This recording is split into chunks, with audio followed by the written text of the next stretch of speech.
bookworms, and welcome to the Book Up. I'm your host, Verdell Walker, and I'm so excited you're here. Each week, I dive into my latest reads and share my honest, unvarnished opinions, all in 15 minutes or less. So sit back, get cozy, and let me give you the Book Up.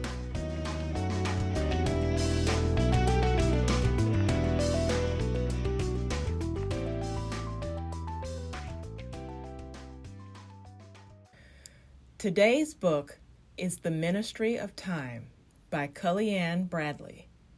It's published by Avid Reader Press, an imprint of Simon & Schuster. The print edition is 352 pages, and it's also available as an eBook and an audiobook.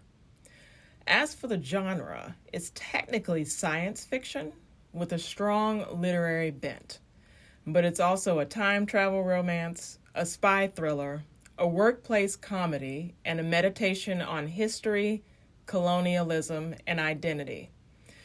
In short, bookworms, it's a real genre bender. Here's the publisher's summary. In the near future, a civil servant is offered the salary of her dreams and is shortly afterward told what project she'll be working on.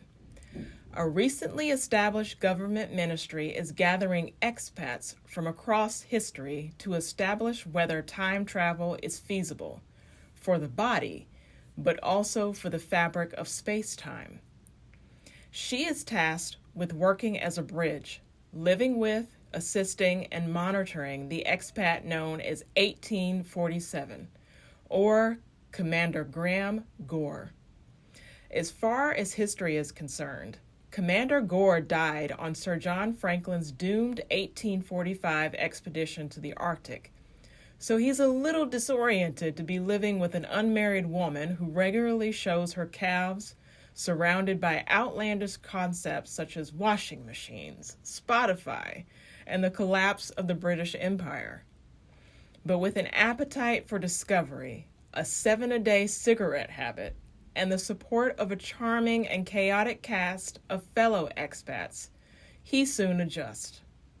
Over the next year, what the bridge initially thought would be, at best, a horrifically uncomfortable roommate dynamic evolves into something much deeper.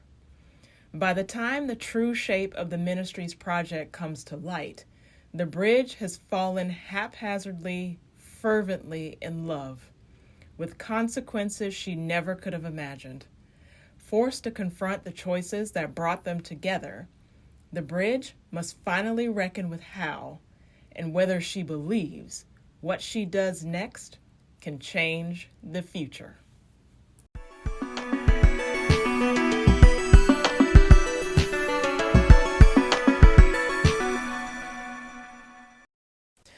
Let me start this review by saying that this book is polarizing. Folks either love it or hate it. And as you can probably tell from the intro, there is a lot going on in this book. So let me start with what I loved. First, I thought Bradley's writing was beautiful. As a writer myself, I geek out over beautiful prose, and there were a lot of moments in the book when I sat back and said, dang, I wish I'd written that. So that's a big thing for me. Second, the romance between Gore and the bridge. Walk with me here. I think I'm in the minority when it comes to this, but I thought the romance was great. It was slow burn and well earned, and I found myself falling for Gore too. He is an uptight Victorian who is a charming gentleman, and I think if you liked Outlander, either the book or the show, you're probably going to get some Jamie vibes here, and I think that's why I liked him. And watching him acclimate to a New England was funny and endearing, and sometimes hard to read. There is a line where he says, "This isn't my England," and my heart kind of broke for him. Poor guy. We also get some historical flashbacks to Gore's time, which can be very hard to read at times, but I think they do a great job of fleshing out his character. So, yes, I'm a Gore stan. I know that I am in the minority there, but I liked him. And while we're on the subject of characters, the other expats were really interesting to read about, especially the lovelorn Arthur and the sassy Margaret. Arthur, he was removed from the World War I battle that he was to die in and consequently suffers some really serious PTSD. And Margaret, she is from the 17th century, and I think she was to die of the plague, but she is cute and hilarious. Both of them are fully fleshed out characters. So, aside from Gore, I think Margaret was my absolute favorite character in this book. All right, now let's talk about what could have been better.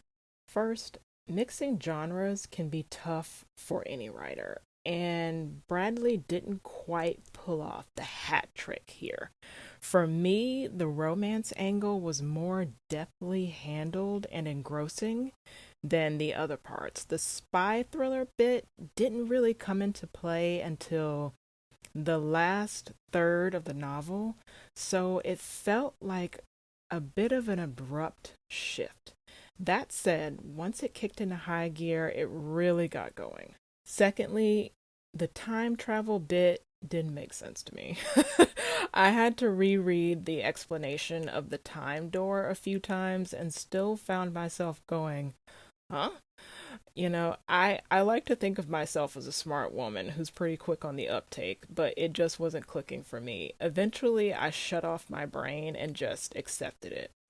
I will say that I also tend to have a hard time with the mechanics of time travel anyway, so this could just be a Verdell thing, truly. But even with those deficiencies, I give The Ministry of Time 5 out of 5 stars. I was so engrossed in this book, and I read it in just a few sittings.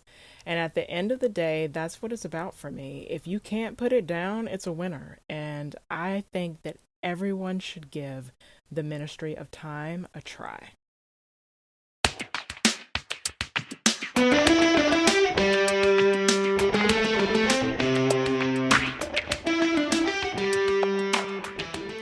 Thanks for tuning in.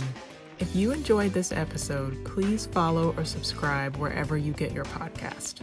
And if you want to read today's book, I've included shoppable links in the episode description.